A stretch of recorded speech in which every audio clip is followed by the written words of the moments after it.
So hello guys, this is TheManBearPigify here once again, back at you with another video, and I'm sorry for the absence of videos lately, but I'm back again with a brand new gun review, this time about the AK47. Now if you wish to be taken to the summary part of this gun review where I'll quickly go over everything, click on the AK47 on your screen just then. If not, just watch the whole video and I will go over everything you need to know about the AK47, so let's just get started. The AK47 is a selective fire, gas operated 7.62 x 39mm assault rifle first developed in the Soviet Union by Mikhail Kalashnikov. It is officially known in the Soviet documentation and, excuse my Russian, Automat Kalashnikova. It is also known as Kalashnikov, AK, or just in Russian slang, Kalash. Now this gun review that you're watching will have two parts to it. The first part that you're watching now is without any attachments, so with the bare gun itself, which is notified by the red dot with a cross through it at the bottom right. At whichever point you see this red dot without the cross through it, it will have attachments in it. The attachment that I will be using will be the tactical stock, Viper mags, precision barrel, and varying scopes of course. Now the AK-47 sets itself apart from other assault rifles alike, being that it is a really high recoil assault rifle, but it has some really good traits, being that it has one of the most insane damages of assault rifles that is out there, meaning that the AK-47 is really well used as something like a shotgun substitute. If you have ever used the AK-47, you know how hard it is to control the recoil, but when you do, it actually does pay off. The AK-47 shoots at a standard rate of fire of 600 rounds per minute, which is the default for most assault rifles, excluding some of course. It boasts a magazine size of 24 bullets per magazine, with 3 magazines to spare, giving you 72 bullets in total. This is pretty standard, it's much like the AUG does.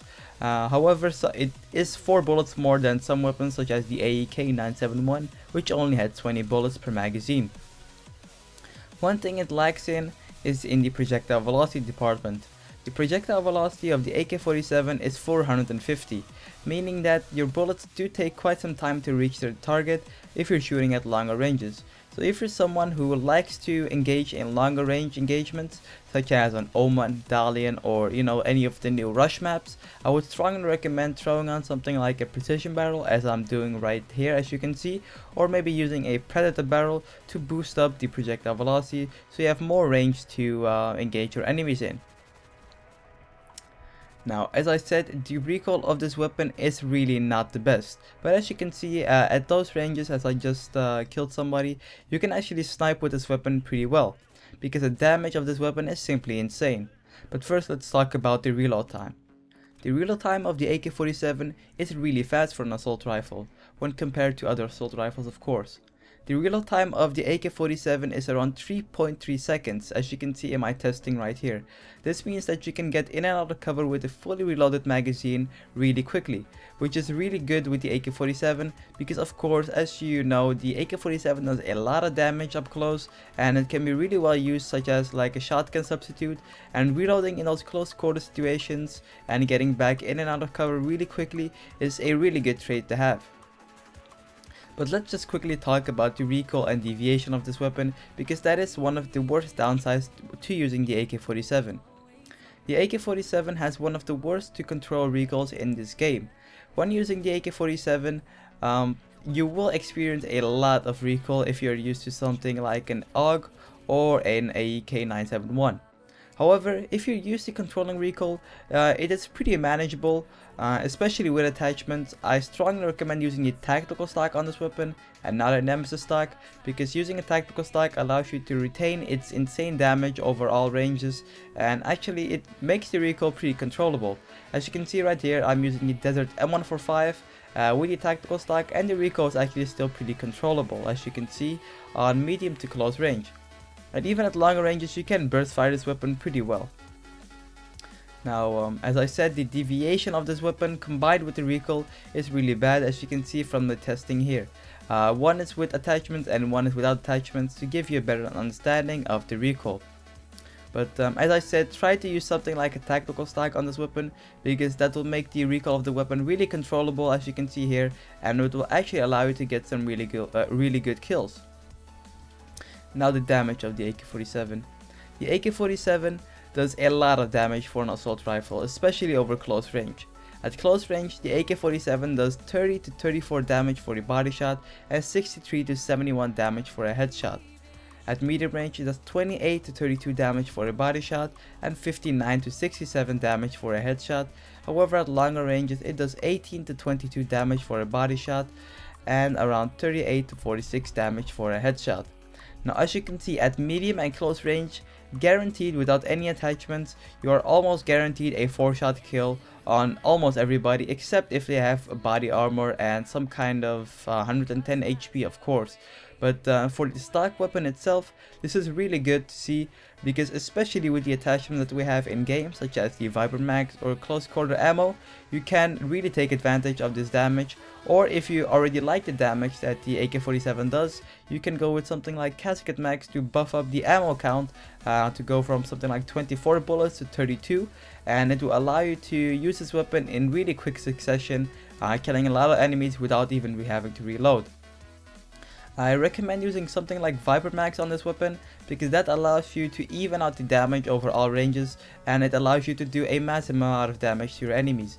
Especially since this weapon is high recoil, you want to do the most amount of damage possible, so you can kill your enemies in the least amount of shots possible. Also, a really good option is using CQC ammo on this weapon, because using CQC ammo allows you to get a 3-shot kill up close. Now, if you clicked on the summary button at the beginning of the video, you will be taken to this part of the video where I'll give a final verdict on the weapon. The AK-47 gets a 7 out of 10 rating for me, because I simply love using the AK-47. It's a challenge to use because of the recoil and the deviation, but once you get used to it, you can really take advantage of the extremely high damage that the AK-47 has.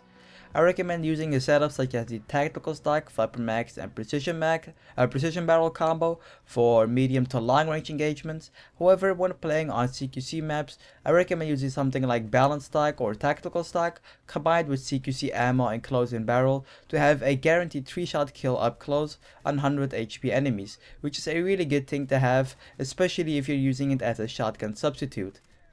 Well guys, that's it for now. Hope you guys enjoyed this gun review. Tell me which gun review you want to see next. For now guys, this has been TheManBearPigify, and I'm out.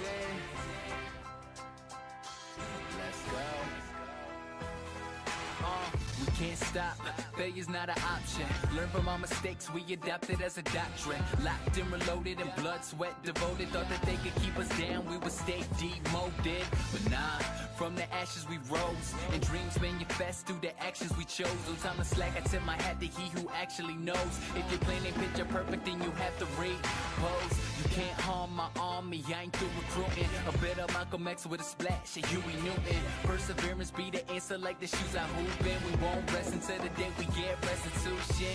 They thought they let us fall by the wayside, but we gon' fight into the building, Bayside. Got an aspiration of healing these lacerations, fascinations with fabrication. So tell me as a nation, who you gon' call when you're back against the wall and you got no time to start?